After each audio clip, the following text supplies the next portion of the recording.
Hello everyone. Daily गुरु YouTube channel में आपका एक बार फिर से स्वागत है।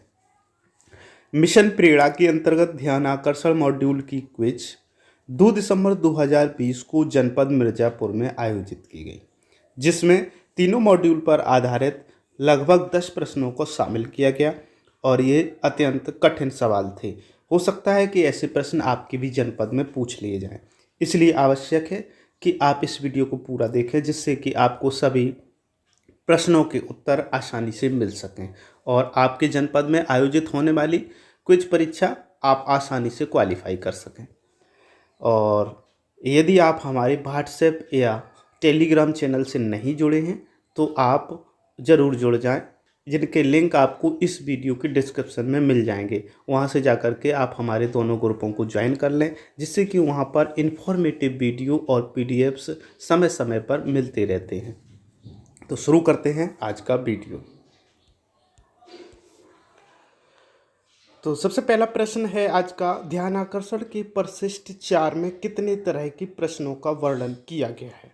तो ये प्रश्न है अत्यंत कठिन प्रश्नों में से है, तो इसका सही उत्तर है 10। अब चलते हैं आज के दूसरे प्रश्न पर और दूसरे प्रश्न में देखते हैं क्या प्रश्न पूछा गया है। हिंदी भाषा में बच्चे अनुच्छेद को 20 शब्द प्रति मिनट के प्रभाव से पढ़ लेते हैं। यह किस कक्षा के प्रेरणा लक्ष्य निर्धारित करता है। तो ये कक्षा 2 के 20 शब्द कक्षा 2 के लिए, 30 शब्द कक्षा 3 के लिए। छोटा अनुच्छेद पढ़कर 75% प्रश्नों को सही हल कर पाते हैं 4 के लिए। बड़े अनुच्छेद पढ़कर 75% प्रश्नों को हल कर पाते हैं, ये कक्षा 5 के लिए प्रेरणा लक्ष्य निर्धारित किए गए हैं। तो इस प्रकार से आप आसानी से सॉल्व कर सकते हैं। इसका सही उत्तर है 2, कक्षा 2 के लिए 20 शब्द प्रति मिनट के प्रभाव से पढ़ लेते हैं, तो ये प्रेरणा लक्ष्य कक्षा 2 के लिए है। अब देखते हैं नेक्स्ट प्रश्न। ध्यानाकर्षण तकनीक तालिका किस परिशिष्ट में दिया गया है। तो जो ध्यानाकर्षण तकनीक तालिका है ये परिशिष्ट 3 में दिया गया है। अब देखते हैं नेक्स्ट प्रश्न। तो ये तकनीक नेक्स्ट प्रश्न है, प्रेरणा लक्ष्य में निर्धारित 10 बिंदुओं के आधार पर थर्ड पार असेसमेंट एजेंसी द्वारा ब्लॉक में कम से कम 20 स्कूल के रैंडम आधार पर चयन कर उन स्कूलों में प्रत्येक बच्चों का मूल्यांकन करके ब्लॉक को ग्रेड कंपोनेंट घोषित किया जाएगा। प्रेरणा लक्ष्य की संप्राप्ति के लिए समय निर्धारित किया गया है। तो इसका उत्तर आपको पता ही होगा कि मार्च 2022 तक इसको निर्धारित किया गया है, लेकिन अभी कोरोना के कारण हमारे विद्यालय नहीं खुल रहे हैं, जिससे कि हमारे पास जो बच्चे हैं वो नहीं आ पा रहे हैं। लेकिन जैसे ही विद्यालय खुलेंगे तो आप समझिएगा कि एक बहुत ही सघन जांच अभियान चलाया जाएगा, तब जाके 22 तक इस लक्ष्य को हासिल किया जा सकता है। नहीं तो इतनी उम्मीद नहीं है कि 22 तक अब कर पाए, क्योंकि एक सत्र लगभग पूरा का पूरा बेकार चला गया है।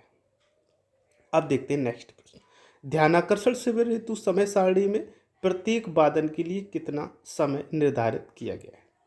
तो देखो, ध्यान आकर्षण में वैसे तो 40 मिनट का ही वादन होता है, लेकिन कुछ एक कहीं जगह पर जहाँ पर इनको करेक्ट किया गया है, सुधार किया गया है, और कहीं कहीं यहाँ पे 60 मिनट देखने को मिलता है। लेकिन ज़्यादातर क्या है, 40 मिनट का ही वादन रखा गया है, और मेरे ख्याल से 40 मिनट पर्याप्त भी है।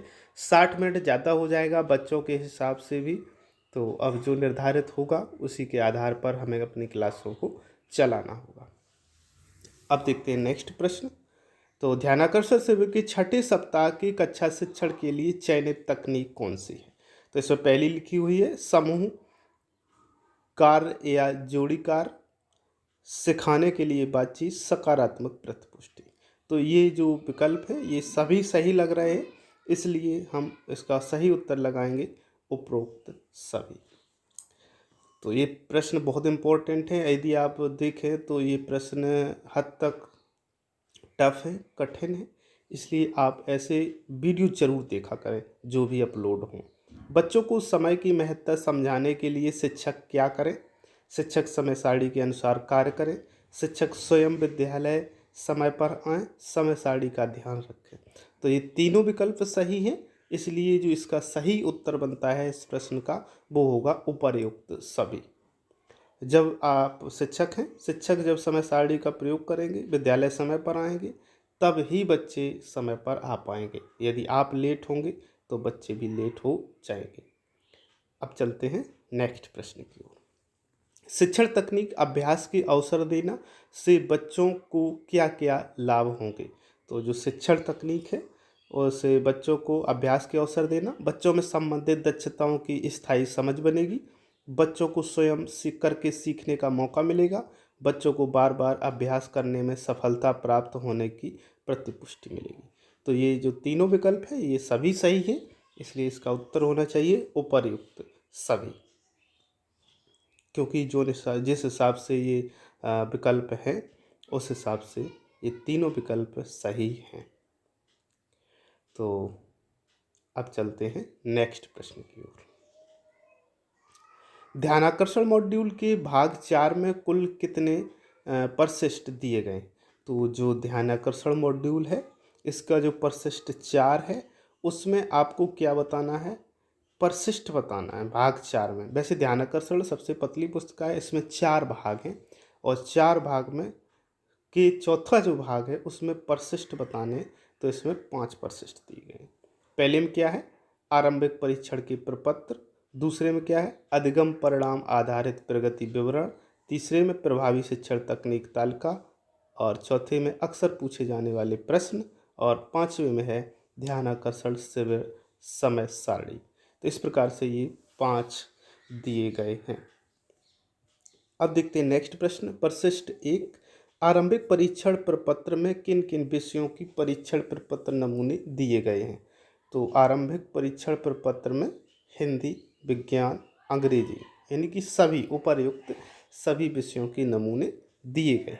और आरंभिक जो प्रपत्र भी आपको बनाना है वो सभी विषयों के लिए बनाना है, जिससे आप बच्चे का वो आकलन कर सके कि उसका स्तर किस क्लास के बराबर है। अब चलते हैं नेक्स्ट प्रश्न। तो जो नेक्स्ट प्रश्न है उसे देख लेते हैं। शिक्षक साथियों, इस वीडियो में जो भी प्रश्न दिए गए हैं और उसमें जहाँ भी आवश्यक है तो उस प्रश्न का हमने डिटेल करने की कोशिश की है। और जो एक प्रश्न है उससे यदि 4 प्रश्न बन रहे हैं तो 4 प्रश्न बनाने की कोशिश की है। कुछ प्रश्न ऐसे हैं जैसे कि प्रेरणा लक्ष्य की बात की गई तो हमने आपको 5 प्रेरणा लक्ष्य जो हिंदी में रखे गए हैं उनका विवरण दिया इसमें। या अन्य इसी प्रकार का यदि कोई प्रश्न है जिसमें हम डिटेल कर सकते हैं तो उसका करने का प्रयास किया गया है। तो इसलिए पूरा वीडियो ज़रूर देखें।